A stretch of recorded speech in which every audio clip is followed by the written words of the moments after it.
నమస్తే friends, welcome back to స్ఫూర్తి Reddy creations. నా ఛానల్ కనుక ఫస్ట్ టైం చూస్తున్న వాళ్ళైతే తప్పకుండా సబ్స్క్రైబ్ చేసుకోండి. పూరీలు ఏంటి ఇంత షేప్గా ఇంత చక్కగా ఉన్నాయనుకుంటున్నారా? నేనైతే ఫస్ట్ చపాతీలు అయితే చేసేసానండి. మా పిల్లలు వచ్చి పూరీలు అడిగారు.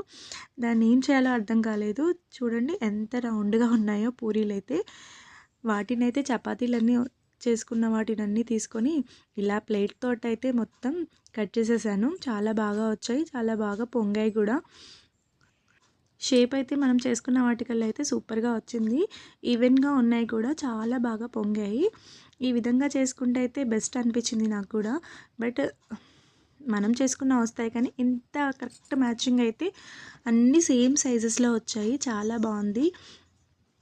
పూరీలు అయితే కరెక్ట్ షేప్ రాని వాళ్ళకైతే ఈ ఐడియా అయితే చాలా బాగుంటుంది. బట్ చపాతీ లాగానే రౌండ్గానే చేసుకోవాలని అయితే ఏమి లేదు. నేనైతే చపాతీ చేసుకున్న తర్వాత ఇలా పూరీలు అడిగారని ఇలా కట్ చేసేసుకున్నాను.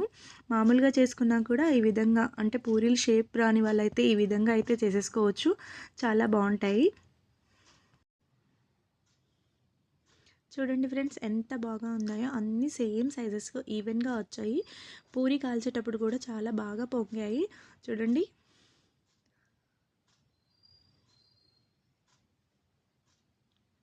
ఎంత బాగా పొంగుతున్నాయో.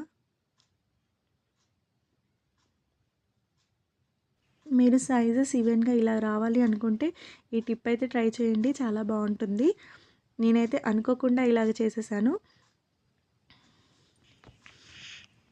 ఒక్కోసారి మనం పూరి చేసుకొని పొంగవే పొంగవే అన్నా కూడా అది పొంగనే పొంగదండి. చూడండి ఎంత బాగా పొంగుతున్నాయో. ఇలా చపాతీ చేసుకుని కట్ చేసుకునేవి బెటర్ అనిపించింది, ఎంత బాగా పొంగాయంటే.